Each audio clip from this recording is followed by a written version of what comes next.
Welcome to the Church of Mabus radio show. It's Friday. Starting a little late, but not too bad. Let me see. You're listening to 107.7 New Orleans and 105.3 Henderson Point, Mississippi. Tonight's show is brought to you by Jim Oliver's Smokehouse, Restaurant and Lodge in Monteagle, Tennessee. Order online at www.thesmokehouse.com, offering a large variety of all-natural old-fashioned jams, jellies, barbecue sauces, and smoke country meats. That's www.thesmokehouse.com. We got Wham here with us tonight. Shout out to Wham. Yes. I'm here. Alrighty, it's been a long week for me. As you recall, last week I had a Russian girlfriend. This week I don't. It's been a long week. We won't go into details about that. If you've seen my Facebook, you know the story. But nonetheless, I want to get to our guest. Let me see, what else here? Oh, let me just real quick mention who's next week. And who else I'm talking to for scheduling guests. Next week is Ron Felber, the Mojave Incident. We got Jay with us. February 5th, Steve Patrick Carrington. Got Jay with us. Dan Miller, February 12th. Verlana Tekazek, Siberian Shamanism, February 19th. February 26th, Stacy Brown, who is... he was on Finding Bigfoot when they went down to Seminole, Florida and all that stuff. He lives near me. Also won the $1 Million Bigfoot show. Or he won $100,000 for research. I think you win the $1 million if you keep going on that show. But he has some great thermal video of Bigfoot with his dad that they call it. That's like amazing, and it won. And right now I'm talking to William Burns. He's going to be coming in March. I'm trying to get him on the 4th, so you'll have him with me, Wham. But I'm juggling the 11th and the 4th with him. He's got to pick one. I said hopefully he can pick 4th. If not, you can just sit in on the 11th if you want to sit in on that. Okay. But William Burns from UFO Hunters. Oh, yeah. I interviewed him a long time. I've interviewed him like twice before, one in the audio chat room and once a written interview. But he's going to come do the show. It's funny, a lot of people know about me and Whitley Strieber and some little jarring little things that have happened between us in the past. I'm not going to go into them right now, but it's funny. I wrote this publicist trying to get his book, and suddenly she looped him in the conversation and to get him to do the show. But so far, he hasn't really said much. But a long time ago, I asked him to do the show, and he refused to because of the word Mabus. Yes. But, of course, we know that from the Nostradamus quatrain, and Nostradamus never really says what it means. There's a lot of speculation to what the word means, and, of course, I originally messed around with the Mabus name in my early 20s when I was going to make a metal band, and I was a foolhardy youth, and the name kind of stuck with me. Of course, a lot of people think it means something dark and hideous, but no one really knows what it means. Nostradamus never says what it means. I think it's an acronym for Osama and Bush, or Obama and Bush. Okay. You play with those names, it spells Mabus. So that's what I kind of think it is like a signpost of the times or an acronym for that particular time period. But you'd be surprised. I get a lot of people that won't do the show because of that name. And yeah, it was kind of I did it for a shock rock kind of thing. You know, I'm into Alice Cooper and Marilyn Manson and Rob Zombie. I'm all about shocking you and getting your attention and drawing you in. And once you listen to the show and know what it's about, you know we're not a bunch of fiendful devil worshippers. But nonetheless, Strieber refused to do the show because of the word Mabus. Well, But maybe he'll change his mind. Is that new book out yet? It's not out yet. He wrote it with Jeffrey Cripple. Yeah. Yeah, because I listened to him on Unknown Country, so I know that it's been coming. So I don't know if he's going to do the show. He probably not. But I've always liked Whitley. It kind of hurt my feelings when he did that. I know he just lost his wife and stuff, and that's got to be, like, terrible. Like, I couldn't even imagine. And my mom just lost her husband, too, so I can't imagine that. So I'm not trying to talk bad about him, but maybe he will do it, but I doubt it. But anyway, let's get to our guest, Paul Eno. Hopefully he didn't hang up because of the name Mabus. How are you doing, Paul? No. Actually, we had an official of the state of Rhode Island here where I live, whose name actually is Mabus. So he doesn't have much of a social life. For the same reason? Probably. He's a decent fellow. I resemble that remark. Yeah, but you live way out in the sticks. Mostly I don't have a social life because I live in the wilderness. Yeah. And I actually prefer it, but nonetheless. WHAM originally told me about you, Paul, and I looked into you and started to learn more about you. And I think I've seen your name before in passing, but she requested you to do the show, and here we are. So I'm glad to get to know you and learn more about you. And I know we talked to William Hall some about the Connecticut, his book about what's that place called, WHAM, again? It's in Litchfield. Litchfield, yeah. And I saw your picture of the house you took, and it looked like there's a freaking gray alien standing in the window. You know the picture I'm talking about? Yes, I do, yeah. That was taken by the homeowner in 2003. We were involved in the case from 2005 on, my son and I. What do you think about that picture? I mean, is that a gray alien standing in the window? It certainly looks like one. Well, one never knows. The thing is that we didn't see that in the picture. We were primarily, and if people want to see it, they can go to newenglandghosts.com. That's our primary website, Ben and myself, my son, and look in the case page, and there's we call it Connecticut's Skinwalker Ranch, and the picture is on that page, and there's a what appears to be a whitish plasma trail or veil or whatever you want to call it, and that fits with our that fits with our rather bizarre idea of what most of this is about. So we were kind of looking at that. You can see almost two versions of the same room in the picture, and the photograph has been vetted. It's not any sort of double exposure, this sort of thing.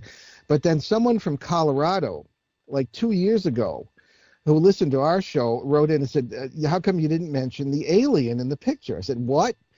And sure enough, you can see something that looks very much like a three-dimensional figure, a gray of the classic gray alien sort of species, looking right there, as you say, in or near the kitchen window. Now, we work with the Mutual UFO Networks, or MUFON's National Director of Video and Photo Analysis. That's Mark D'Antonio, and he's been brought in on this case for a couple of years now. And he's a killjoy. You know, everything you show him, this is this. But he said that figure is a three-dimensional figure that is in front of the side of the refrigerator where the window is. And so even he kind of did a double take on that one, which cuts some ice with us. So it is a very interesting photo, and people can go to that page and see it. Yeah, it definitely was interesting. Well, Wham, tell us, how did you run into Paul, originally learn about Paul? Was it through his books, or? Well, if you remember, I don't. You don't, I know. When we initially interviewed William Hall, and which was, I guess, 18 months ago, and he happened to mention you, Paul, and he spoke of you very highly, and it was not the Connecticut book. It was the first book that he wrote. The Bridgeport Poltergeist. Yeah, the world's most haunted house. And so he spoke about you at some length, and and sung your praises. And so and I've been doing paranormal research for like 40 years, and I thought, well, here's this guy, and he lives close in Rhode Island. I'll just look him up. And so I started reading your stuff, and in very short order, I'd read everything that you'd written in terms of your books, and looked at your website, and I realized that your approach, particularly, your first two books are just excellent investigation books, but then this last book that you've written, although I think you're working on another one if you haven't already published it, but the one that I'm thinking of is the Turning Home book, God's Yes. Ghosts and Human Destiny. I got that one and read it and realized that you are heading in exactly the direction I've been heading. Oh, well. And I've been working privately with people on haunted lands and any number of things for many, many years, and just doing it privately. Just, it's not what I do for a living. It's not what I don't advertise myself. People find out about me just through word of mouth, and I just come and help them with their stuff. And it's something that I learned how to do many, many years ago with a friend of mine, from a teacher of mine, actually, who I would regard as sort of a natural shaman. And she was a person that's, I guess, beings or spirits would just sort of come to. They gravitated around her.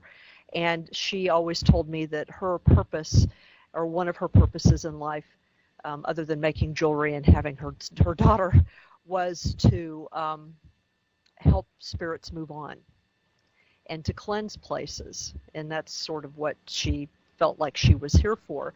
And I experienced a lot of really interesting things around her. I mean, she wasn't my first introduction to the paranormal, but she was really the person who kind of helped me figure out how I was going to approach and view it all, Mm-hmm. And so when I read your book, I was like, oh, this is just absolutely a perfect book, And so I immediately told Jeffrey that because Jeffrey is interested not only in paranormal stuff, but he's also interested in spiritual development, and working on himself to get better, to become a healthier and happier person. And even though he likes to talk a lot about being into heavy metal and being kind of hardcore, the fact is he's a good guy. Aren't you, Jeffrey? You're a good guy. Yes. And well, he's a good guy, and he just, he doesn't want to admit it all the time. But anyway, so I hope that you don't mind if I ask you specifically about a case in this. Oh, not at all. Turning. Excuse me again. Because this was the case that I thought was outlined really, really well in your book, in terms of if someone is having experiences or investigates experiences, that this is sort of a really good case that you present, where you sort of lay out all of the different aspects of what you look at, to provide people with different questions to think about. And this is the Uxbridge almost suicide case. Ah, right. Okay, well, sure. That Uxbridge, Massachusetts is a relatively small town. It's not very far from where I live. And this is in Turning Home. I don't get into very, very detailed case histories with it, but I use them as examples, as you said. Right. This is an example of how I believe that this is more about time than it is about death. And if we look at, and I started to get into quantum mechanics back in the really the late 70s, when I was running into cases that just from day one, they just didn't fit the old spiritualist paradigm of somebody dies and some remnant left over, and or there's a residual event or something, somehow recorded on the environment. And it's ironic that I was an early advocate of that theory. However, as time went by, it just wasn't good enough. None of it was good enough. So I began to run into quantum mechanics. Now, my academic background is in philosophy and theology, so I'm not a scientist. But what I was seeing in the trenches was precisely time, or seemingly time, space, problems, people seeing other people and thinking they were ghosts, across these boundaries, if you will, as we were talking about earlier with Jeff, the plasma type boundaries. At least that's how they look in photographs. So that's kind of the background here that I was working on at this point. Now, this is in the early 80s. And I was the editor of it. I'm a working journalist. This is part of my work as a journalist. I don't make a living at the paranormal. In fact, I don't trust anyone who does unless they are a renowned speaker, prolific author, or a showman or a charlatan, or any combination thereof. And there are plenty of honest people in the field who are these prolific authors, etc. So in the house there was a woman who was by herself with several children, and for these parasitical high water table, the soil that has a lot of clay or sand content, believe it or not, those are all relevant. So all this lined up. In dealing with her, that over several weeks, that feeling in that bathroom completely disappeared, and of course she never did commit suicide. So whether we broke off the connection, the multiversal connection, if you will, the parallel world connection with some world where something negative was going on, and maybe I was wrong, maybe it wasn't a suicide, or maybe I like to think that she was prevented from committing that terrible act by bringing in the more positive energy. That's essentially what that was about.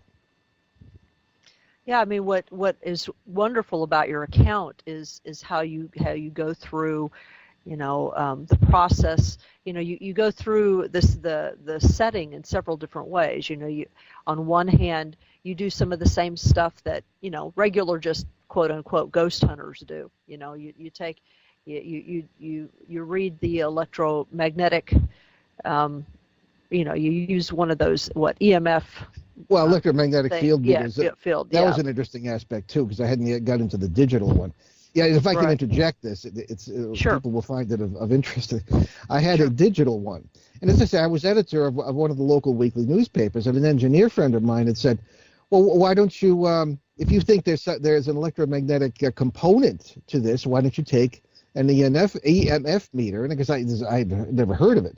And he said, it's an engineer's tool. You can tell if there's improper insulation or too much of the leakage, or you're underneath the high tension wires they just put up and you're testing that. So that's essentially what it is. But if you're right about electromagnetic fields having something to do with this, then take this with you. So I did. And I was in the upper corridor at one point, not far from this bathroom. And you could feel there was something in that corridor. And the meter on the device dropped to zero. It's as if I'd turned it off. And I said, well, what the hey is this about? I mean, if shouldn't it be going up? Because an electromagnetic field surrounds an electrical current. So there has to be a current, and a lot of people run through the houses with all these gadgets because, we live in a society that's drunk with technology. And these quote-unquote ghost hunters run through, and they'll maybe pick up some wires in the wall or a radar array at an airport at 10 miles away, and they don't know the difference. But there has to be an electrical current that moves through this thing. And there was a current in the middle of the air in this hallway, and this thing dropped to zero. Well, she couldn't explain it, but the engineer friend of mine. But it wasn't too long after that when I was able to get a digital one when they were developed. Digital EMF meter, and I found out by speaking with a physicist in West Virginia when I was on a case down there that when the polarity on the electrical field is reversed, it'll go into the negative range. And of course, that the non-digital meter didn't go into the negative range, but the digital one did. And she said that is very, very weird for any field to do that. And in my opinion, when you have a digital machine of that kind, EMF meter, and it goes into the negative range, in the milligauss range, you have energy being exchanged between two or more different worlds, which sometimes have different physical laws. And I think that's what was happening in this house. What is the paranormal? In my opinion, it is the exchange, the intersection and interaction of one or more, sometimes many, parallel realities that are absolutely physically real, most of them, in the sense of not spirits, and you have an interplay of different laws of physics, and anything really can happen. And inhabitants can come through, as in the Bridgeport house. I'm sure that Bill Hall talked about the floating refrigerator. Well, there are ways that can be explained. So that's essentially what that's about. Yeah, I mean, and that to me, when I remember when I read that explained to me some experiences that I had in this one particular house that this friend of mine that I mentioned lived in, because she had people come in and do some of that stuff too. But what was interesting was kind of what you talked about. There would occasionally be readings in places where you didn't feel anything in particular, but then sometimes you would feel something and you knew that something was there, in the same way, because I've had this experience, in the same way that you would experience somebody who was fully physical, like you or me, come up behind you, sure. and you know somebody's there, even if you don't hear them, you don't see them, but in much the same way, but the meter didn't move at all. It didn't do anything, but you knew something was there, and that was like one of the stories the accounts that you gave. When I read it, I was like, that's just like what happened at my friend Kat's house. This is so bizarre. The other thing that really struck me about what you've talked about is I got involved in the paranormal not because of haunted areas so much, but because of my interest in UFO and alien stuff, which goes way back to when I had some experiences as a child, and I also have other family members who've had experiences that are similar to that. And when I started really studying and researching, doing field research, on UFOs and individuals who were reporting different kinds of contacts, one of the things that I noticed really, really quickly was how similar many of these, not all, but many of these accounts were with people who were experiencing different types of haunting phenomena. There seemed to be some significant overlaps. Like if a person from outer space comes and contacts you, why in the hell do you suddenly come up with poltergeist activity in your house? What is that about? I mean, exactly. From a certain perspective, that makes like no sense at all. And of course that's the kind of thing that I started running into a lot. And of course John Keel ran into that. He was the other guy that really influenced me when I was first getting started in this. And so once I realized that there was a serious overlap between these kinds of phenomena, whatever else is going on with UFO stuff, I realized that I had a whole different set of tools that I could use to help people who were having some of the really, really negative experiences that they were attributing to UFOs or aliens or whatever. And I found that in many, many cases, they could do the same kinds of things to help themselves that they would do if they understood this as just a haunting. That's true. And it would help them, I'm sorry. Go ahead. Oh, I was just going to say, can you speak to possibly the maybe some similar experiences you've had with, UFO related phenomena or reports and, the haunting stuff that you've been researching? Well, sure. As a matter of fact, my son and I have gotten it since '05. We have been working on several flap areas, as we call them, paranormal flaps, areas of intense paranormal activity where the phenomena seem to be unrelated, but are nevertheless intense. And you have to look for this sort of thing. In many of the haunted houses, quote unquote, that people run into, if they were to look beyond those, they would see that there are other houses in the neighborhood that are affected. And again, as you mentioned, the Litchfield, Connecticut paranormal flat being a fine example of this, the Connecticut Skinwalker Ranch, as we call it. This we found kind of by looking beyond this. But I'm thinking also of several people whose name, if I mention them, you would know who they were, the UFO researchers of considerable stature who've been in touch with us over the past few years because they did precisely what you're saying. They would have people who had complained about abduction experiences or had experienced third kind encounters, and all of a sudden they had poltergeist activity in their house. They were seeing things that one would normally associate with ghost apparitions, things of this kind. And the Getty. But if you be from another planet, even going anywhere, if you knew how to slip across those boundaries to a world, and all possibilities, according to some quantum physicists anyway, all possibilities exist in this multiverse in some way or another. So in other words, in a close parallel universe, you and I are not having this conversation right now. Okay, right. I may be sitting in a studio that I don't have in this world, making a clay pot or something, in New Mexico or somewhere else, or some state that doesn't even exist anymore. So anything seems to be possible in concrete reality. So at some point, these aliens are already here, so they just slip across into the, if you can control it that way. Or they're not from another planet at all. They could be species from some other parallel world, and Ben and I have met a number of these, at the risk of sounding like a nut, over the years.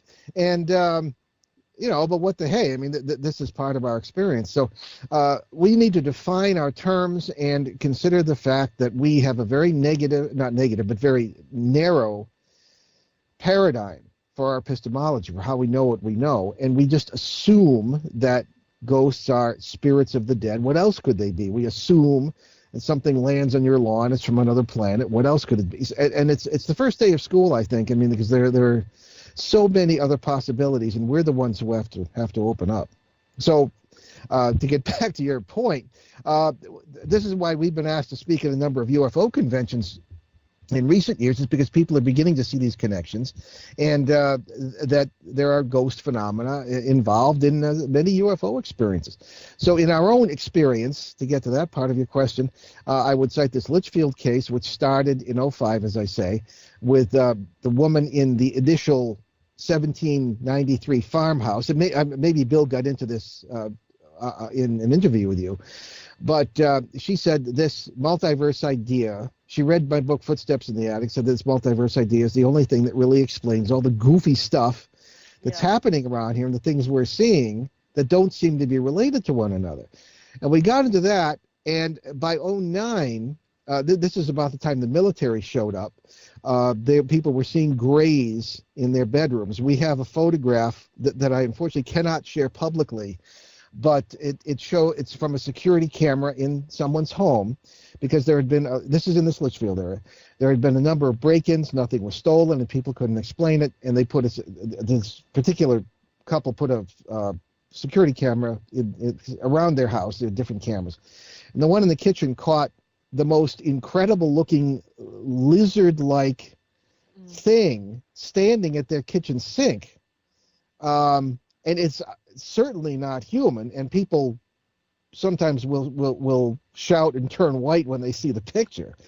And so that's the sort of thing we're dealing with. So there are all kinds of crossovers going on. And I'm thinking, too, about the Mothman case that John Keel gets into, because if you look beyond the Mothman figure, which was the name the media came up with in the mid-'60s in the Ohio Valley, you find a number of other phenomena going on. John Keel reports in his book Mothman Prophecies all sorts of UFO phenomena.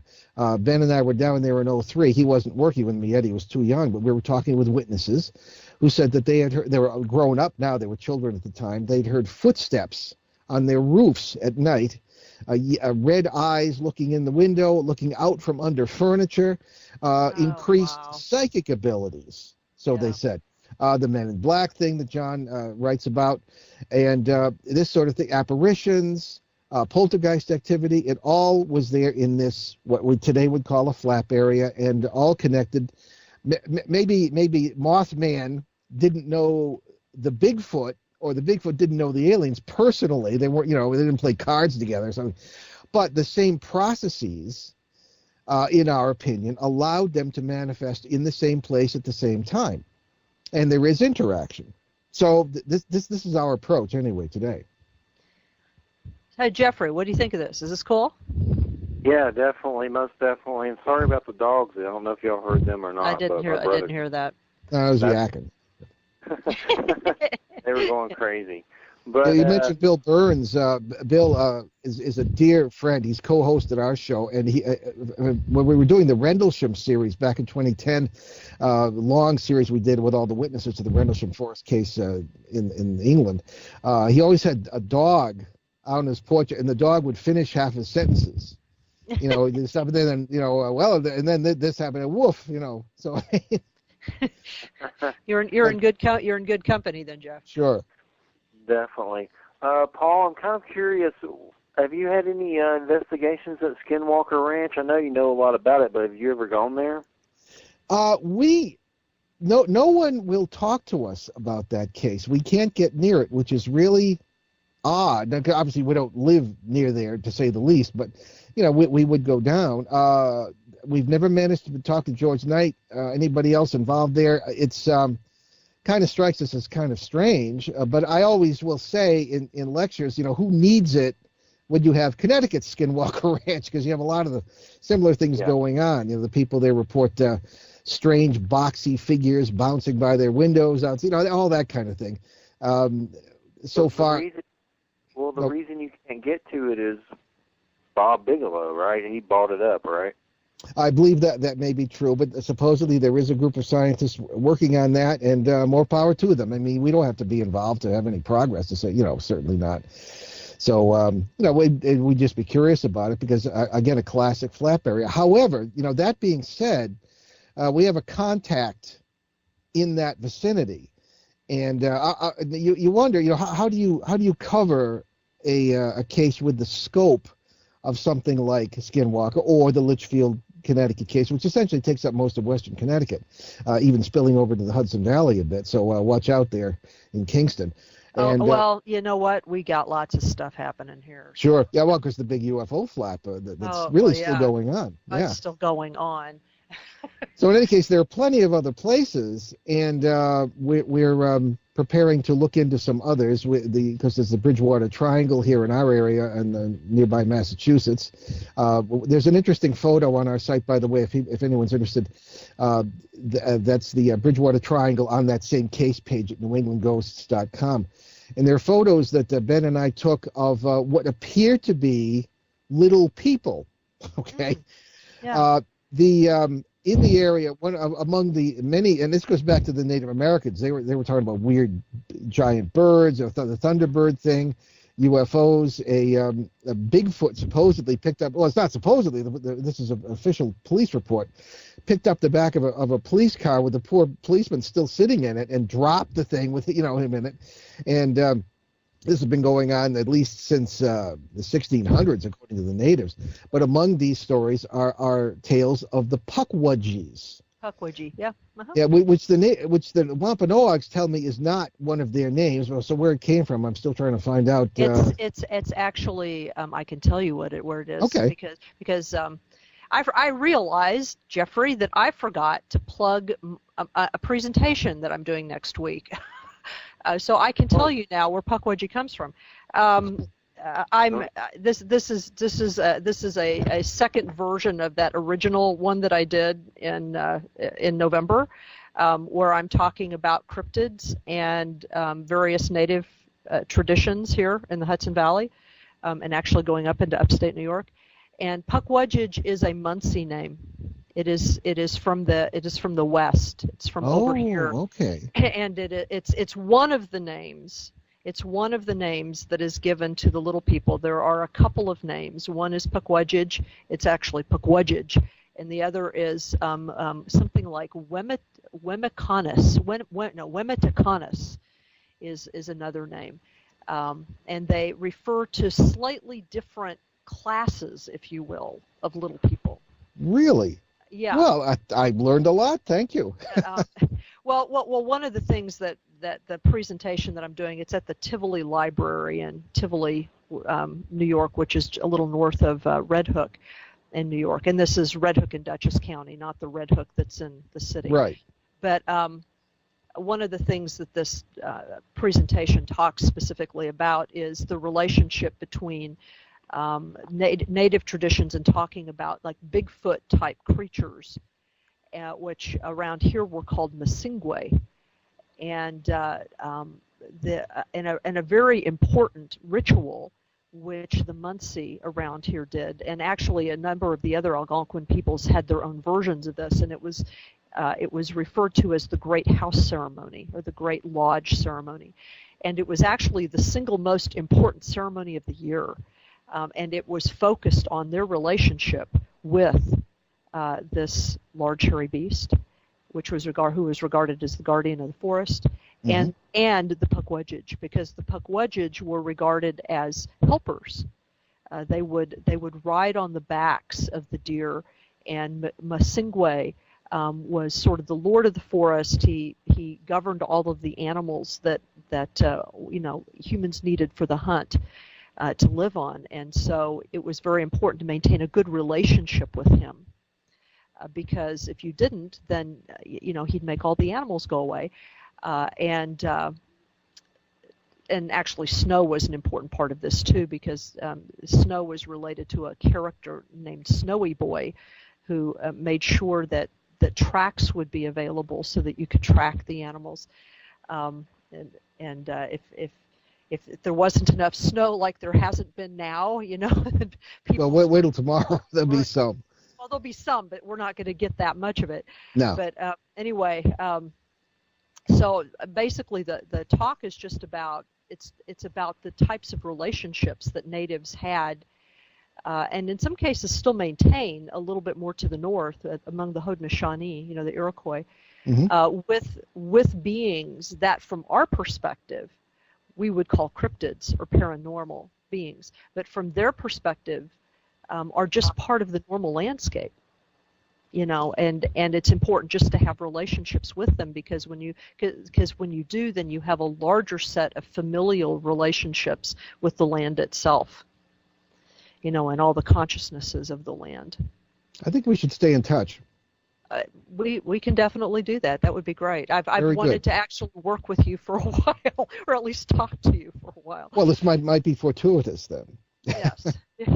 Because we're not actually that far away from each other. So no, we're kind of out in your direction more often than you might think. In the Litchfield area, of course, and then Hudson Valley, someplace I've wanted to spend more time. Right, and I'm a consultant. I don't know if you're familiar with the Bigfoot Research Group here. I'm a consultant for them. I don't actually go in the field research squatching with them so much, because I did so much field research when I did the UFO stuff that I kind of got tired of tromping around in the woods.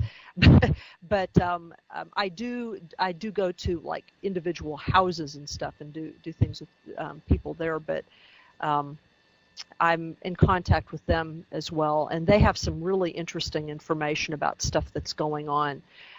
There's kind of a, I don't know, there's some really interesting stuff happening. And this was the other question I was going to ask you. I don't know, maybe it's just because of what I'm paying attention to, but do you have a feeling that maybe some of this stuff is increasing a little bit? Funny you should say that. I definitely do. Now, then, Ben and I look at each other. Well, maybe it's because we're paying attention to it. We're paying attention to it, and maybe more people are reporting it. The paranormal is a subject of conversation. I think a lot more than it used to be when maybe you and I were growing up. However, there does seem to be more notice being taken by other groups, by perhaps if it's government, industry even. Of course, we would just love to weaponize the paranormal, I'm sure, and that's nothing new, going way back. However, that's what we've been running into in most of these flap areas, is there seems to be some sort of awareness and research going on, and I don't like to think for what. However, be that as it may, I agree that things are increasing. They seem to be globally, and I don't particularly think that's good. Yeah, I mean, I guess I have sort of a mixed feeling about it, because, I'm in contact with some Native teachers here, and they're of course the people who sort of really got me interested in, in the connections between Native tradition and what people are experiencing now. And, they have, and they're actually, by the way, I don't know what's happening in Connecticut, but here at least in the Hudson Valley, there are natives that are sort of like coming back here, or or showing themselves. There are natives who never left, like Esopus and Muncie natives who never left, and they're suddenly coming out of the woodwork and, like reminding everybody that they're here. And then there are also Delaware folks and Unami folks and Mohicans who are coming back from reservations where they have been living, in the Midwest, and they're moving back to this area because they consider it to be like really important, and they're all just sort of being drawn here.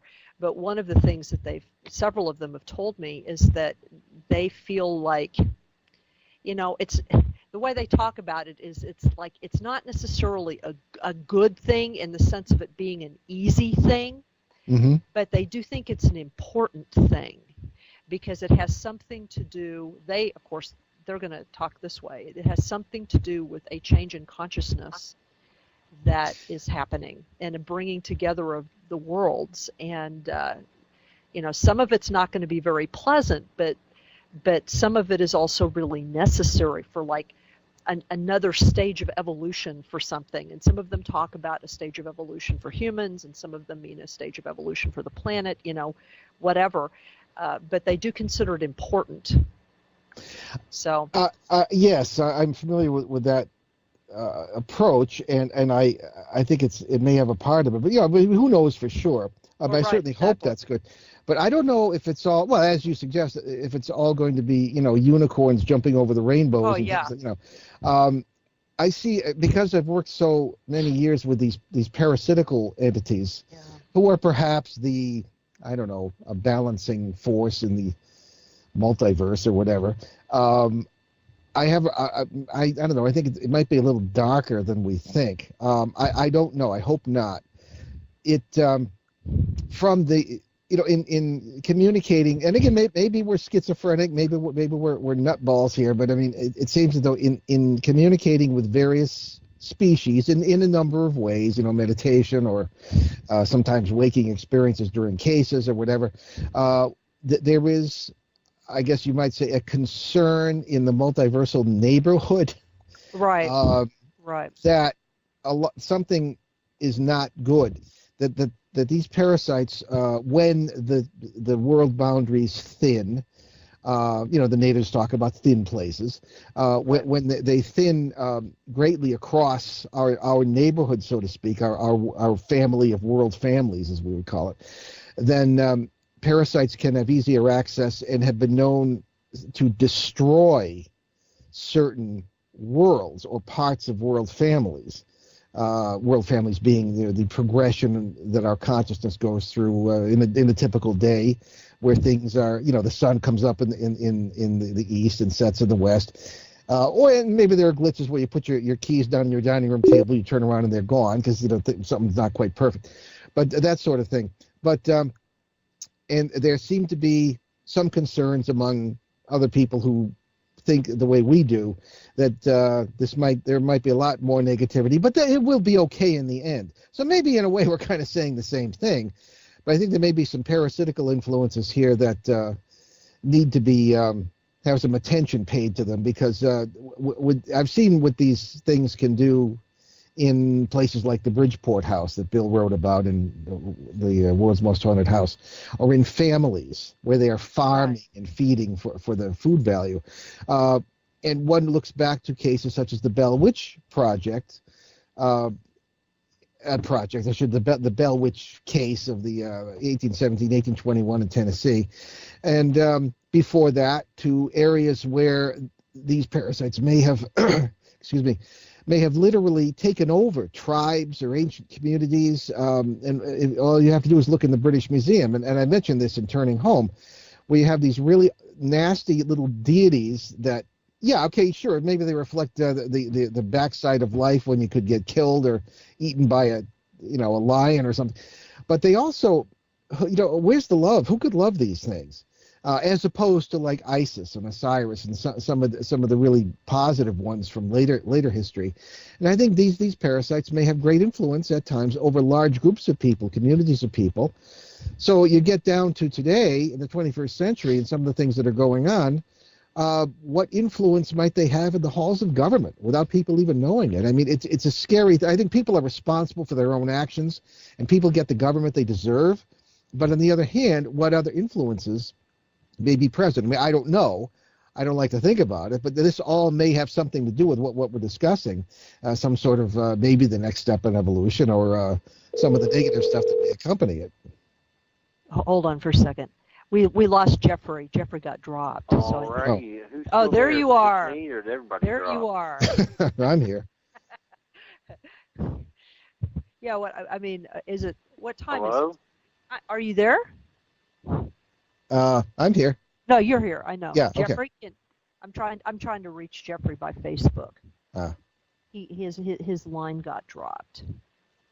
Well, anyway, until he, I don't think his connection is quite right. Anyway, that happened to us a lot in the Rendlesham series we did. We did 16 hours on the air plus other additional shows, and we were on CBS, brand new studio. It was 6 hours. The first 6 hours, there were people dropping. There were all brand new equipment. There was laughing in the background, all sorts of strange interference. And finally, CBS said, we can't do this anymore. So we took it off that and put it on an internet station and did the rest of the series on that. Nobody really bothered us there, but it was really bizarre. They never did figure out what the problem was. Didn't have it with any other shows. Problems of that kind. It almost not that I'm suggesting that somebody's after us tonight. Yeah, I know. Well, who knows? I mean, one of the things that I was going to mention to you is one of the areas where I've done a lot of sort of personal growth and research, in addition to the paranormal stuff, from a spiritual perspective, is I've done a lot of work in the Sufi mystical tradition. About 20 years in that. I mean, seriously, not the old Rumi. Old, yeah, well, way old Rumi, going way past Rumi stuff. Mm-hmm. But in that tradition, there are a lot of esoteric and shamanic practices, actually, and which is part of the reason why fundamentalists, go after Sufis. But there's a tradition which you're probably familiar with of the jinn. Sure. And there are many different types of jinn, but there is a type of jinn that, I don't know if you hear the ringing again. They're going to try to get Jeffrey here. There's live drama here. Yeah, let's see. Jeffrey? Okay, yeah, I'm here. I dropped, and then he called me back, and I couldn't hear anything either, but I was still listening. Luckily. Okay, so you can hear us now. Yeah, we're about to go on break. Okay, all right. And then we'll take a little break. But I'm glad you guys didn't drop, so you just kept on going. No. Pretty we much. Just kept, that was we good. just kept I'd on rather going. me just Yeah. drop than us all drop. Thanks, Mercury Retrograde. Thanks, Obama. Well, at least like the whole show didn't drop. Remember that time when like the whole show went off the air? Like everybody like went off the air. I'm grateful the whole show didn't drop. That's for sure. But we're going to take a little break. We'll be back in 8 minutes. Paul, are you good for about another 45 minutes, or do you have a time schedule you want to keep? Or no, I can do 45. Okay. Because we're going to do an 8-minute break, and then there's like 45 to 50 minutes left. And just don't hang up. And we'll be right back. You're listening to the Church of Mabus radio show. All right. Thanks, Obama.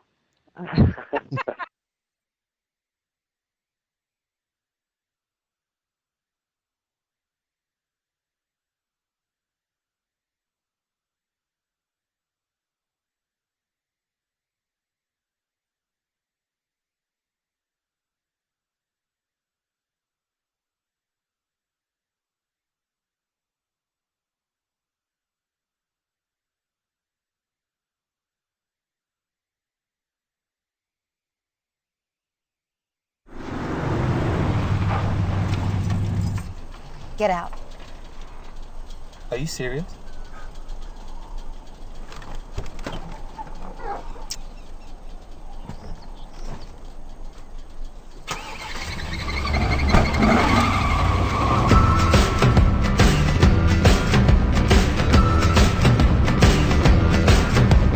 I had me a boy, turned him into a man. I showed him all the things that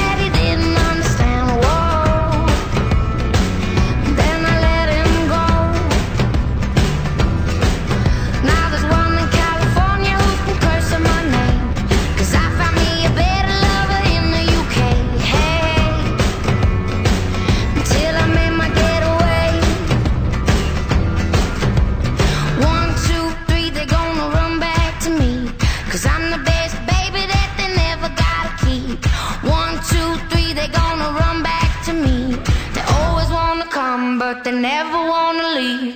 Exes and O's, they haunt me like ghosts. They want me to make them all. They won't let go. Exes and O's.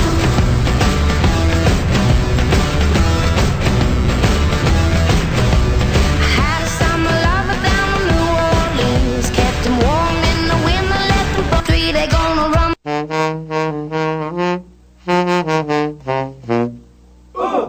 Down in New Orleans where the blues was born, it takes a cool cat to blow a horn.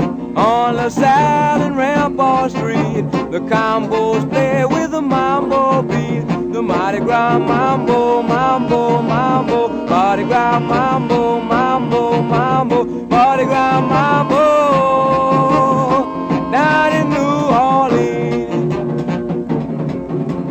in Great Town where the cats all meet, it's the Mardi Gras mambo with the beat.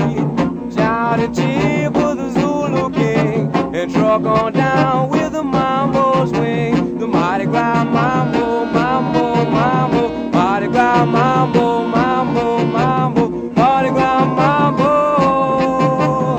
Down in New Orleans.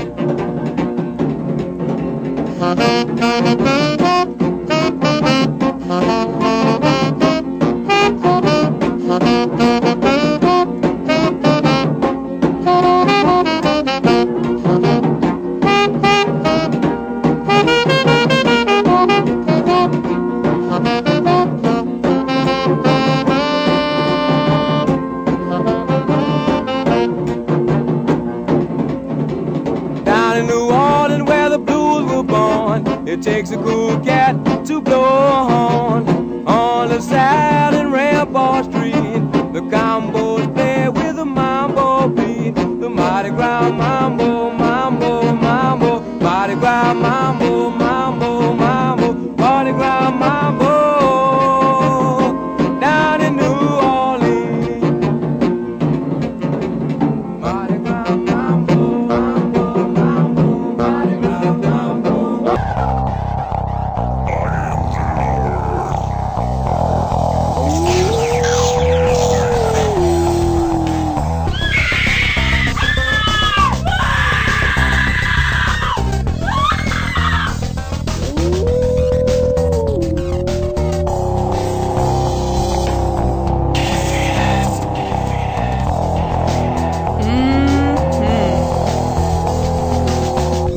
The Church of Mabus.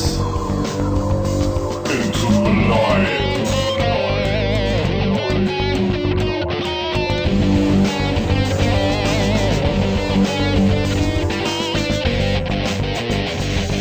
That may be your fantasy.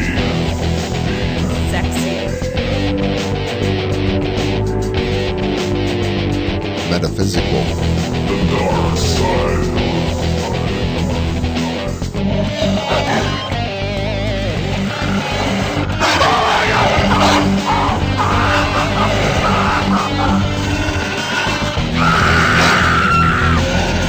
Love haunted houses. I like anything horror. I like sauna.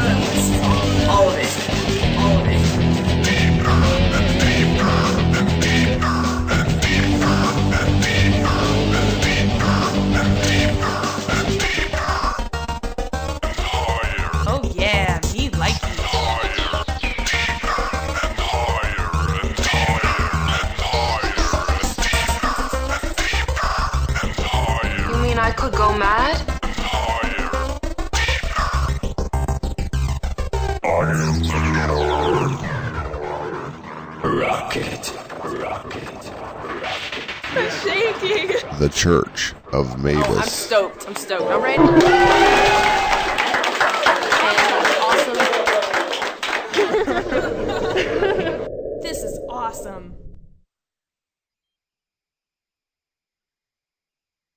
This radio show. I'm glad to announce I finally got a nice cappuccino. I ran out, and I just got one. Thank God. Yeah. AFK. What's that mean, Joe? AFK. That's the name of a band, isn't it? AFK? Oh, no, he said AFK. What does that mean, AFK? Is that abbreviation for something? I heard Joe Montalto was voting for Bernie Sanders. I'm just kidding. Oh. So we'll have to run him off. Really enjoying which there's something to Really triggers interesting weird enough, stuff. we've had Peter Levin on, who some people think is Simon, who wrote that book. But nonetheless, shortly after that, I started having all sorts of experiences with multiple witnesses. I had a beam of light appear to me in the cloud tops, and a friend saw it with me. I saw energy orbs in the sky, black pyramid craft. I saw little bitty beings that were in cloaks standing around a black box with a friend in the woods, and my cat jumped on them and they vanished. I also at one point saw some beings I call the serpentines, who were very reptilian-like, but they weren't physical like we are. It was almost weird, like they were a hologram. And I saw that one time around a lake. I'm not sure what they were. At first, I'm from Georgia, so I was like, oh, my God, it's the devil. That was my first thought, fallen angels. And but anyway, I don't really know what they were. I know there's some shamans that talk about positive experiences with reptilians, so I don't try to paint them all in a box. But they were telling me, like, positive stuff, like telepathically, like write, dance, sing, and we love you. So that's kind of not your typical reptilian experiences that I hear of about stuff. But nonetheless, I've had experiences up to now, and I'm 41 now, and in my early 20s, I had a lot of experiences, and I believe it all kind of stemmed from going through testicular cancer and all that. That was kind of a shamanic death. But a few years ago, I had been feeling kind of depressed, and for some reason I put on like some DVD Bible, and I was raised in Christianity. I kind of try to run from it now, and I'm into shamanism. We've had a lot of shamans on the show from all over the earth, and I just love that kind of information and knowledge. But anyway, something told me to put the DVD on of the Bible, and when I do listen to it, it does make me feel a little bit better.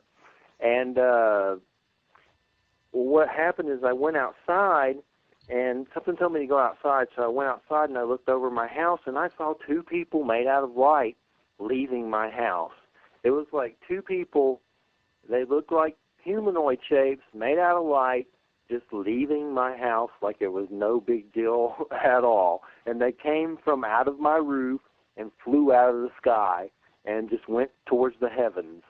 And I'm kind of curious, in your research, have you come across a lot of the light beam type scenarios? And interestingly enough, also, we just had a Peruvian shaman on who said that in Peru they meet in crowds and watch the shining ones in the sky, which are the light people, and they like meet at specific times in big crowds and just watch these light people, I guess, freaking dance around in the sky. So that kind of helped me not feel so crazy.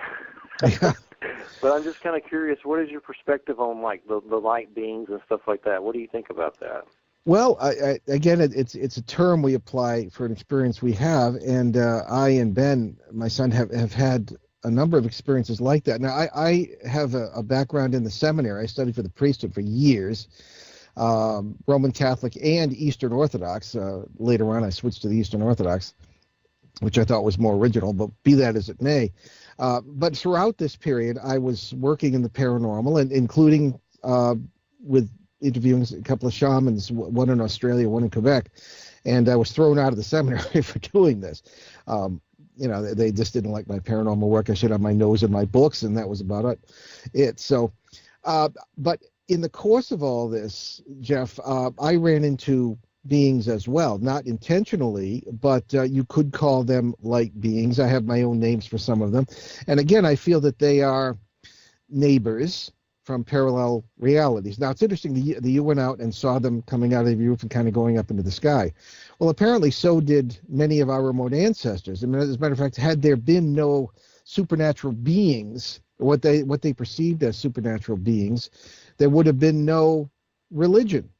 There would have been no science, because there would be no questions to be asked, and there would be no spiritual beings in which to get in touch with. I mean, theoretically. So I think, in a way, the paranormal is, as I say in Turning Home, is the mother of both science and religion because of experiences like this. Now the question is, what are these experiences and what are these beings? At one point, and I don't think I've written about this yet. In an upcoming book, it'll be told. But I was at this Bellevue Biltmore Hotel in Clearwater, Florida, speaking against my better judgment to a convention of beginning ghost hunters. Okay, they talked me into it.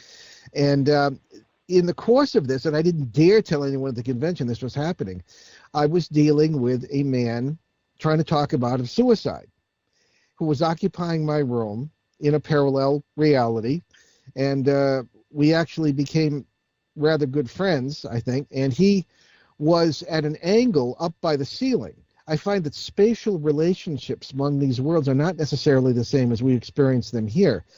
So you'll be dealing with a quote-unquote ghost, or people think it might be up by the ceiling. It might be, that might be why it seems like it's in the basement or that sort of thing. But this particular guy was at this weird angle up by the ceiling. And he was seeing me at a strange angle too. So he said, if I got him right, So what you may have been seeing could possibly have been, angelic beings flying away into the sky. Something I find interesting in itself, because why is it always the sky gods, Or it could have been something just you were seeing good folks, neighbors who were aware of you. And there seem to be some worlds where the laws of physics are such that we can visit with our neighbors without any real trouble.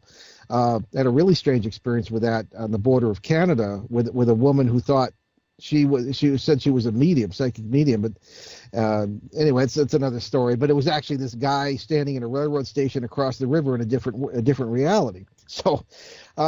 What they are, I call some of them ones we've actually worked with. In cases, I call some the lion people, who are sort of these light beings. I met my first one some years ago when we lived in the woods of Cumberland, Rhode Island, and I had I called it the lodge. It was like a little place to go and meditate and be by myself and that sort of thing, carry on to my eccentric spirituality, things of that kind.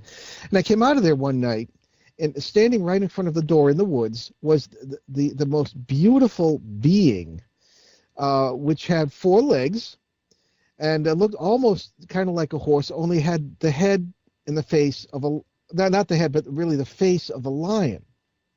And I've since found out that some of these have wings and some of them don't. It just looked at me with the greatest benign appearance for just a few seconds, and then turned and walked away through the woods, and I could hear its footsteps as it went through the leaves, and then it just disappeared. And since then, they have figured in my own experiences as helpers, I suppose, benign, gentle people who will sometimes assist us in cases when there are parasites, because they are neighbors and realize the danger the parasites pose. That's the impression I get. Others are known as the clerics. There are photographs of these very, very tall, thin beings, and there's a really terrifying photograph I'm thinking of from England, where people say, well, this is the scariest ghost I ever saw, and it's standing by the altar of a church. Maybe you've seen it. I can't remember offhand where it is, but it's got like a hood over its face with eye holes. That's what they wear when they pray. They are the most humble, gentle people, and they have assisted us in this first Litchfield house that I mentioned in Connecticut. We actually had an exercise to move some of the, for lack of a better term, portals or intersects out of the house so the people would have a little more peace. Fewer horses running down the hallway and that sort of thing, trying to get rid of that sort of thing for a while. And it worked for a while, and one of the clerics, actually, well, that's Ben's term for them, actually assisted us in doing this. So again, we're often reluctant to talk about this because they come across as complete fruitcakes. But I mean, I have always prided myself on a scholarly approach, feet on the ground, and Ben is more ethereal about his experiences. But there comes a point where you just, I'm 62 years old. At some point, you just have to accept it, I think. And you can't rationalize it. You can't pin it down. It just is, And the only caution I would have is that nothing in the paranormal is what it appears to be, and you could be dealing with a parasitical entity who's a mimic, as are many creatures in nature. So that's just one caution. But other than that, you think after all these years, you kind of know what you're dealing with, and I have confidence that these experiences are real. So yeah, so that's my experiences of what you might call light beings, Jeff. Thanks for sharing. That was definitely a cool perspective there, and glad to hear it. Definitely, it's something when you see it. It's something I'll never forget ever seeing those things. And there's been times where I've gone outside and I'll see stars, but I'll also see like these pinpoints of light everywhere. And on some level, I think these things are all around the planet, and I've seen them. My mom says I have a sight of some sort, but I think there's like a quantum realm around the planet, and I also think they could be us without our bodies. I know I always bring up this movie a million times, but Ron Howard's Cocoon, little Opie, the redheaded dude from Andy Griffith, did that movie. He hates it when you call him that. Does he? Mainly because he has no hair now. Oh, yeah. The Cocoon, that's what they remind me of, is the little aliens on Cocoon, the light being. Great film, yeah, absolutely. So, again, who knows? That's what we are, and when you die, you get ejected into that quantum realm, and you're like this freaking light being. And then we come back here to do the body thing on some level. What do you think about death and the afterlife? What do you think the afterlife is like for us from your research? And also, I had the question, I'm trying to not have too many questions in one tangled math. But do you think a lot of people are into the paranormal because they're looking for the answers of the afterlife as well? How does that tie in? Well, I think, Jeff, everyone wants to know, the basic question on your deathbed is not how much money do I have or this, that, the other thing, or did it's will I be okay? Simple as that. And will my loved ones be okay in the sense of what happens after you die? Personally, in my experience, I don't think death even exists. I mean, how could it if this multiverse idea is correct? Because you have many, many parallel lives being lived simultaneously, and it's all you. How could Mozart sit down at the age of 4 and start composing piano concertos with a brilliance people had never seen? Perhaps because he was in touch and one with himself, where he actually is, I'm not going to say was because there is no was, actually is a brilliant composer, and became one here. Or wherever that was, what I'm saying. So, and then there were I love to speak at colleges because they, I think I mentioned this in Turning Home, I get intelligent questions, and it's funny, at the end, they put me usually in an armchair like Santa Claus or something, and the students come up in pairs or groups and tell me about their paranormal experiences. And I'm thinking of Mount Ida College near Boston, where ironically half the students are studying to be undertakers, which I thought was kind of funny. And they would come up and say, there were 2 young freshman girls came up and said, why is it, and I'd been talking about human relationships within the multiverse, and I said, why is it that we had never seen each other before, but we were across the crowded room on registration day, and our eyes met, and we were sisters from the start? And they were, of course, best friends at this point. I said, well, because I think at some point in the multiverse, in one world or another, you are each other. Literally. They knew precisely what I was talking about. Their eyes lit up, and they went scampering off perfectly happy because that's it, And whether it's correct or not, people do seem to recognize this. So I think that as far as death is concerned, you can't die. I think that when... I think of it as a tree, in the fall, the leaves will fall off the tree.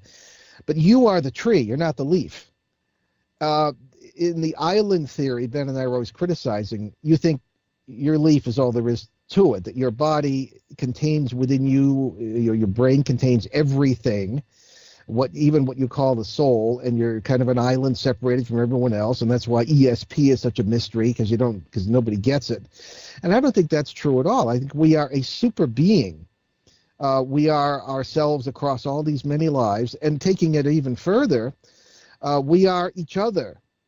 We are one great life form, and I don't know, the way I put it in Turning Home is that is that we are, each of us is a unique expression of all of us. And all of us is really a unique expression of each of us. So that when you die, when you have the death experience, maybe nothing happens. Maybe you're already living these lives. You're already fully conscious in many other lives. Maybe you just go where you already are. Don't even have to go. You're already there, Maybe that's incorrect. It's very difficult for a lot of people to get their minds around that. But maybe nothing happens in that sense, Other people have had death experiences and near-death experiences. And I'll give you one example. I can't remember if I put this in Turning Home, but I worked in psychiatric hospitals as a seminary student and as a grad student in psychology. And I'm thinking of the Ogdensburg State Hospital in upstate New York, where my seminary was back in the 70s, my second seminary I graduated from. And there was one man who was of Irish descent, relatively old fellow, his late 80s. He was dying, and I should say these were not all psych patients. This was a state hospital, so there were medical, physically ill patients as well. This particular fellow was paralyzed from the neck down, couldn't move. He could speak though. Just before we don't even call it death. I don't think the darn thing even exists. We call it translation. It's a very ancient term. But just before he translated, all of a sudden, he sat up in bed, which he couldn't physically do. He said, Abba, Ba. And then he laid down peacefully, and he translated right then and there. Now, Abba, Ba is Hebrew, and it's a very intimate term. It's like daddy is here, or daddy is coming. Abba is daddy. It's a very familiar and affectionate term for father. And what the hey, he didn't know Hebrew. I could stake my next whatever on that. But he just was, I don't know. It was like he was who he was or is somewhere else for a moment, and then he just passed into that life fully conscious. I think that's my explanation for it. But if you talk to doctors and nurses and healthcare professionals, they have deathbed experiences that are Welcome to really Wayfair. Beautiful. Not all of them. I've been at the deathbeds of 4 atheists. It was not pretty. Every single one of them asked me about God, because they knew I was a seminary student. And it was they were terrified. I said, look, just say thank you, and you'll never have to be afraid again. Absolutely. And that was it. So essentially, I think that's death doesn't even exist. And if I may add just a bit, if I'm not yakking too much here, the people often will ask us, how do we deal with the loss? My mother died, or my spouse died, or a child died. Even a terrible thing that's happened in my own family. Not my close family, but cousins. And I will say, well, I tell them this kind of thing and everything else. But then my mother translated in 2011, and all these people wrote into our show, saying, okay, in so many words, okay, wise guy, well, how do you deal with bereavement and this loss? I said, it's not a loss. We don't take the approach that she's still here with us, okay, in our immediate consciousness here. We take the approach that we are with her in many worlds where she never died. And there are many, many, many. And that's how we approach. I have a better relationship with my mother now than I ever did. Wonderful dreams, meditation, we communicate. We don't deliberately try to communicate, because I think if you do that, it can be a sledgehammer approach, and you're not sure what you're in touch with. At least you shouldn't be. But it's just a very natural, laid-back, peaceful, kind of don't-know mind, as the Zen would say. And you have this relationship that is always there in your subconscious, and it can come into your conscious. And it's, I think that's as real as it gets. It's as basic as it gets. You don't have to try. You don't need time machines. You don't need seances. You don't need Ouija boards. You just need you and that love. That's my approach anyway. Definitely, I like your brain. Oh yeah, this is why I wanted him on the show, because he's got a great brain. Well, it's what's left of it at my age. Thank you. Well, one thing I definitely would like to hear your perspective on also is I have a book out with Andrew Colvin we wrote together called Praise for the Hairy Man, The Secret Life of Bigfoot. I like and Andrew. All these interviews with Bigfoot personalities from David Paulides to Justin Smeja to, there's so many, Kawani. I'm kind of curious, what are your thoughts on Bigfoot, and do you come across that a lot in your research as well? And is there a tie-in with UFO activity? I love Stan Gordon. The UFO Bigfoot connection, that's very fascinating to me. It is very interesting. That comes up. Yeah, and I remember, just as an aside, Andrew, when he was on our show, and I really like Andrew, he was talking about the positive Mothman experience he had, which I thought was fascinating, but that's not your question. We were out on December 18th in the Litchfield area because Bigfoot has shown up in that area as well. And it's funny because there's a dear friend of mine who lives right across the river from you, as a matter of fact, in Kingston. She lives in Hyde Park. Noticed when she was in high school, and not now, we're getting on in years, but she is a behavioral scientist, and we're bringing her in on this case because she and I have never agreed on anything in 40 years, even though we're great friends. And she said, "You don't actually believe there's a Bigfoot, do you?" And I said, "Well, I don't know. I want to see the evidence first, but what constitutes evidence?" I think Bigfoot, as with so many other things in these flap areas, is a multiversal traveler at times, which is why you don't necessarily find any bodies. And when you talk to the Native Americans, they'll tell you, well, this is a shapeshifter and comes in and out of, other realities, or whatever terms they want to use. So I think that they're present in the case of UFO appearances. I think that's nothing unusual whatsoever. What I do find interesting is that I'm thinking of, and I wish I could remember his name. He was from Kentucky. He wrote about the Kentucky Wildman. Maybe you know who he is. And a wonderful guest. Lyle Blackburn? No. I'd have to look it up. I didn't expect to talk about it, or I would have. But he was talking about several occasions where Bigfoot was seen running up a hill. Okay, and the deer were running in front of this creature, presumably because they might be afraid of being eaten. And then on another occasion, there was a Bigfoot walking through a field in the midst of all these deer, and the deer were totally at home with it. And I said, why in one case would the deer be afraid, and why in another would they not be? And he said, nobody had ever asked him that before, but he had thought about it. And my suggestion was that when you have these multiple world visits or intrusions, sometimes they're not entirely in our world. And that's why you'll have sometimes people who will see them and people who will not. There will be more physicality to one manifestation as opposed to another, and perhaps that might have been the explanation for the deer thing. That's just a shot in the dark. That's just one possibility, but I think why wouldn't they be around in the case of UFO situations? There also might be, I think, from a practical standpoint, a misinterpretation of what people are seeing, and I'm thinking of the Flatwoods case from the early 1950s in West Virginia, where there was a very large, apparently alien figure traveling in some sort of conveyance, and it often comes across in art as like this robot with a dress on. Right, right, with this weird kind of thing on its head or something. Yeah, exactly, yes. Yeah. And so there were supposedly large creatures seen around the time. People say, aha, Bigfoot. It probably was because of the intersex going on. Although I'm thinking of Frank Vicino, who's done some wonderful work on this.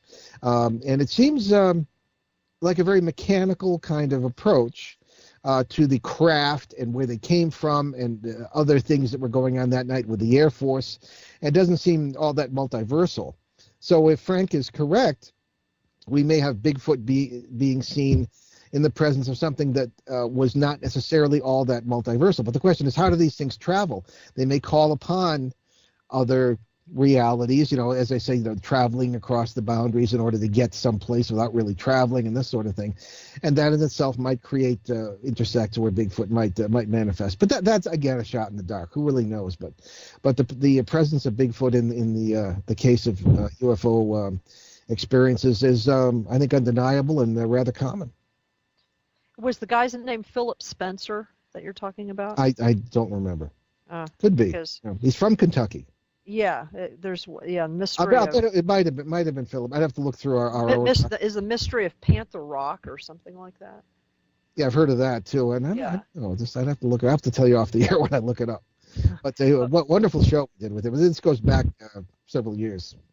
Well, like I said, was talking about the first hour.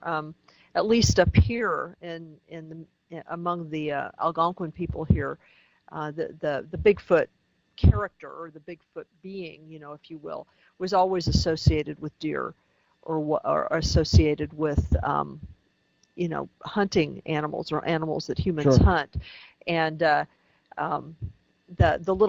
knocking sounds that people have reported with Bigfoot. Were not according to Mohican peoples that I've spoken to that are just north of here. They didn't associate that with Bigfoot, but with the little people, the Pukwudgie, that would ride with them. Oh, okay. Would travel with them, and that was a way that the Pukwudgie would signal where they were, kind of the passage of Msingwe through the forest, and they would walk along the trails. That or near to the trails where deer tend to walk, because deer will tend to have established pathways through the woods. One of the witnesses, actually the witness we met with on December 18th in Litchfield area at the Bigfoot Witnesses, was very concerned that we were going to do some probing in the area, try to find the Bigfoot or put up. I guess he didn't have a problem with camera traps, but those are problematic. And he said these are. This presented the point of view that many people take, that these are profoundly good and gentle people with a deep sense of civilization and a deep culture, and that we should not be molesting them. Right. And other people think, well, they're kind of cool, but Gigantopithecus, and maybe they never developed and all this business. So I would be curious, not that I'm playing host here, be curious about what your point of view, either of you, might be on precisely what sort of people the Bigfoot may be. Well, I know that from my perspective, I pretty much take a native perspective, and that's another reason why I don't go squatching. I completely understand why people want to go and look. You know what I mean? Because, I don't know, that's the way white people are. We want to go check it. We're just curious. We want to check it out. It's, the Bigfoot researcher that started the Hudson Valley Research Organization here. She's a wonderful woman. I really like her a lot. She has good intentions. She's a sweet person. She would never harm a flea. And her main driving goal is she just simply wants to know. And from her perspective, the only way she can do that is if she actually has some physical experience with whatever it is. So what I've talked to her about, and what I've helped her figure out with native teachers is, how to go into the woods. The kinds of traditional offerings that would be made when you go into the woods. If you're going to go do this, it's important to do this with an attitude of respect and relationship. For myself, I don't really feel the need to hunt them down personally. I really don't know what they are, who they are. I've always assumed that there were beings that lived in the woods, because I can remember as a child when I lived for a time before we moved back to Kansas and I lived on the farm. We lived for a time in Tennessee in some deep wooded areas. And I would walk in the woods by myself all the time, which of course now, since I've seen too many horror movies, I would be too afraid to probably. But as a kid, you just go do these things. And I can remember having a number of experiences where I felt very strongly that there were beings that were, and not human, but that there were beings in the forest that were watching. And sometimes it was fine. And then sometimes I would wander into an area and it was very clear. And I very early, and then I would leave. And it was, to me, it was just a really normal thing to do. I just assumed that there were beings that I couldn't see that lived there. I think you and I might be long-lost siblings, because that's precisely I never walk into the woods without making a reverence to the ground and asking permission to enter. Right. And doing so with respect. Respect is everything. We take exactly the same approach with any paranormal entity or whatever, with the possible exception of parasites, because you have to be on your guard, that we take with the lion people and the others. It is entirely based on respect. And when you look at that, even in life, you have to have respect before you have even love. It really, respect is everything. And again, hanging back, any kind of communication, let them initiate it if it takes place at all, even with other humans who are neighbors as well. So that's precisely the approach we take. Just courteous. So she goes out and she looks. She goes and she hunts and for Bigfoot, the footprints or whatever. And I just, and she actually does what I suggested that she do. And of course, these suggestions came from my experience and also from natives. To me, it's like if the natives had relationships with these beings, then they are going to be accustomed to certain things. And so, what better way to sort of facilitate a relationship than by, it's sort of like going into a place and learning the language. You start with what people are used to.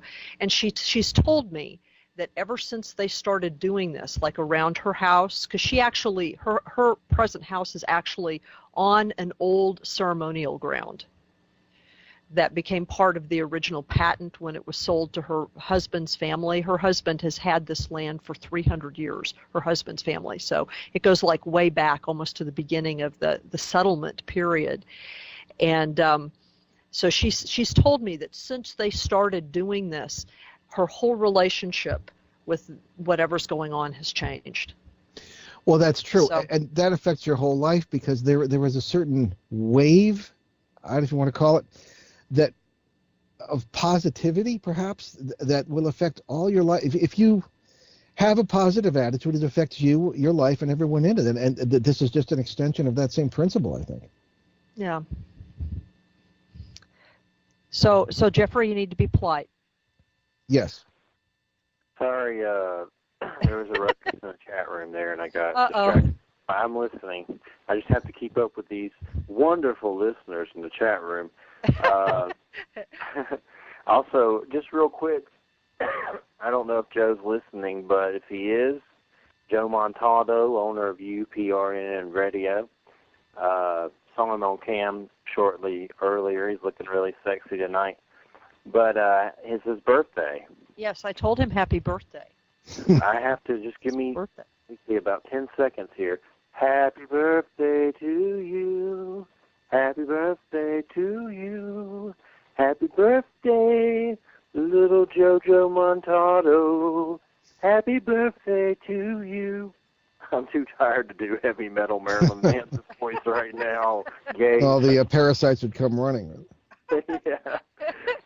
Tired to do the heavy metal thing right now. But that's for JoJo, my JoJo. And one day JoJo's going to vote for Bernie Sanders. No, he's not. And we're not going to talk about politics. I knew Bernie when he was mayor of Burlington. No. That's enough of that. I don't talk politics. No politics. But feeling the burn, I see. Well, as far as Bigfoot, I kind of definitely believe they're interdimensional on some level. I've wondered if they're humans on a different timeline who didn't get probed by aliens, maybe. Another theory we've jokingly joked around with is caveman ghost. Well, people have asked me that. Are there alien ghosts? I mean, anything is possible. Definitely, and there's one of my favorites. I interviewed some guy that claimed Bigfoot's an all-terrain vehicle for aliens. The thing, we usually end our Halloween show with the idea of the Great Pumpkin. If that did not exist somewhere or somewhen in some form in the multiverse somewhere, then Schultz, the Peanuts cartoonist, would never have been able to think of it. And I really think that might be the case. We don't know where in the brain memory is really, or imagination, or anything like this. I think this all comes from our subconscious, which could very well be made up of all these parallel lives we're living in all these different worlds, and we encounter something, and here we are, aha, I have an idea for this book, or I have this theory, this scientific theory, or I can write this piece of music. I think it might be just that simple. Yeah. Definitely believe in multidimensional realities for sure. I definitely think that's definitely it in a nutshell for sure. Oh, I know one thing I wanted to talk to you about as far as alien abductions. I've had a lot of UFO experiences where I've seen UFOs at treetop levels and things like that, but I don't ever remember being taken or anything like that. But sometimes I wonder, maybe I have, and I just don't remember it, because I have seen UFOs with my mother, with my brother, with my nephew. We've seen them all over the houses, everywhere I move to, and they think I attract them on some level. But I'm kind of curious. I've interviewed Thomas Reed and Travis Walton, and I asked them, if you took away the human fear, how would your experiences be? And I believe Travis said it'd be a walk in the park. I'm kind of curious. There's people that claim to be abductees, and then there's contactees. Do you find that that many cases of people being contacted by UFOs who are contactees and have positive experiences, or does it mostly lean towards, the crazy negative experiences of graves and all that probing and all that stuff? That's a great question, Jeff. Actually, it's funny because you talk about Travis Walton, because I was just dealing with that case over the past few days. Jennifer Stein, the filmmaker, had just done a great film called Travis about that, and we've interviewed Travis at the New England UFO conference 2013, I believe, and I deliberately asked him, let's talk about something other than your primary experience. And he was delighted. Not only was he just sort of sick of talking about the abduction experience, but also his other points of view on other paranormal phenomena and other experiences that people he's known as have had and that kind of thing. And it was a great interview. You can find it on our website in podcast form. But Travis's experience has become more positive, perhaps, over the years, in that he believes that now, when he was hit by the beam of light, I'm sure most people maybe have heard the story, in the presence of a number of co-workers in the woods in Arizona, he approached this craft, and he was hit by a beam of light, was thrown back 10 or 15 feet, and the others took off because they were terrified. And he said he was taken into the craft over a period of 5 days. And he said he now believes that they were probably just trying to help him.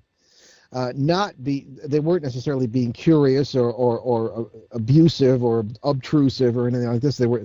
He believes that it was like, you hit the dog with your car and you try and help, or you do something like that, or as they would try to help a fellow being. So he believes it was a positive experience now, whereas initially he was terrified of it. And I suppose that, again, it all depends on your point of view.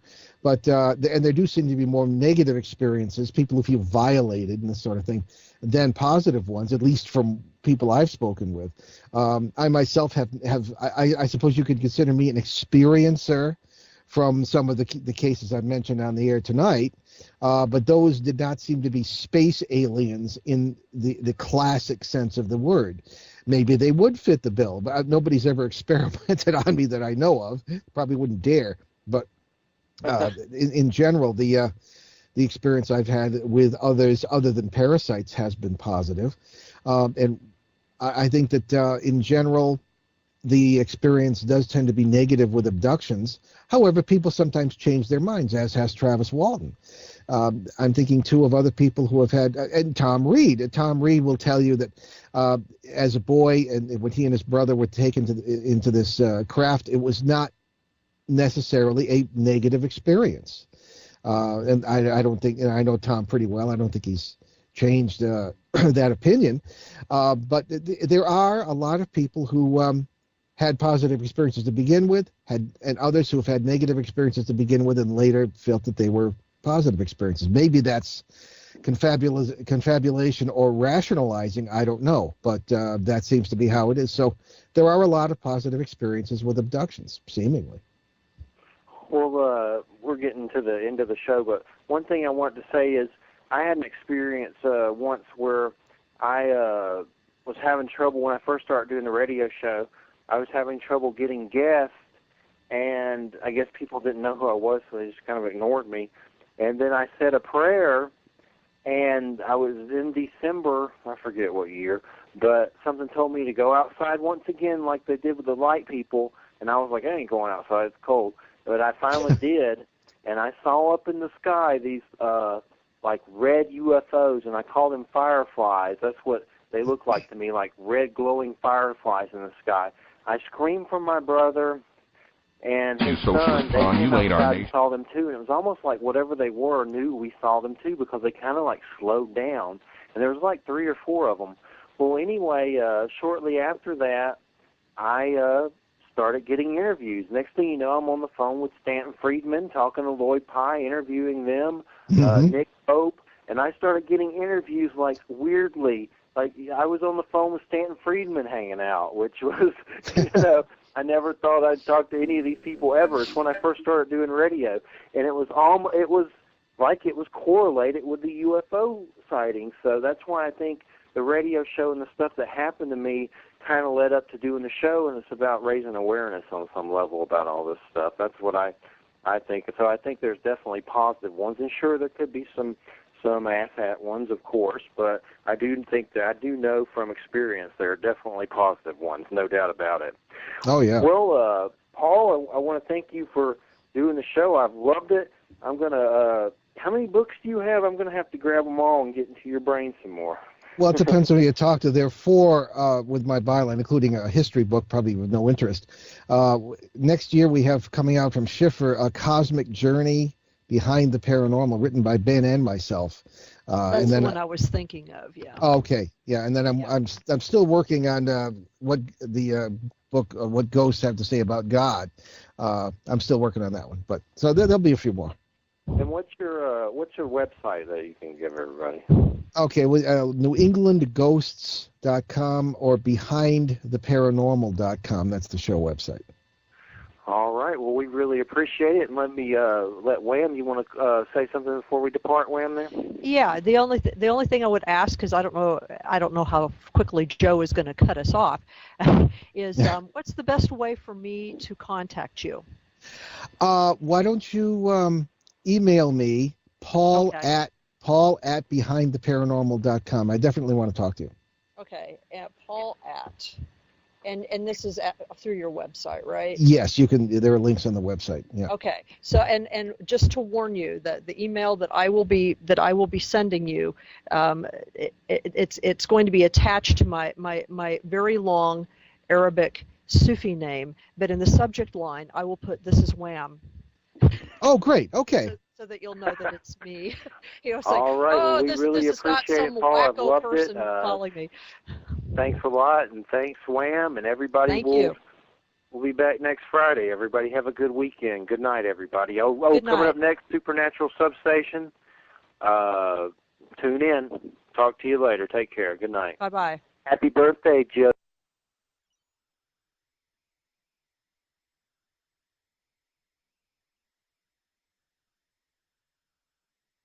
I've played with feet before.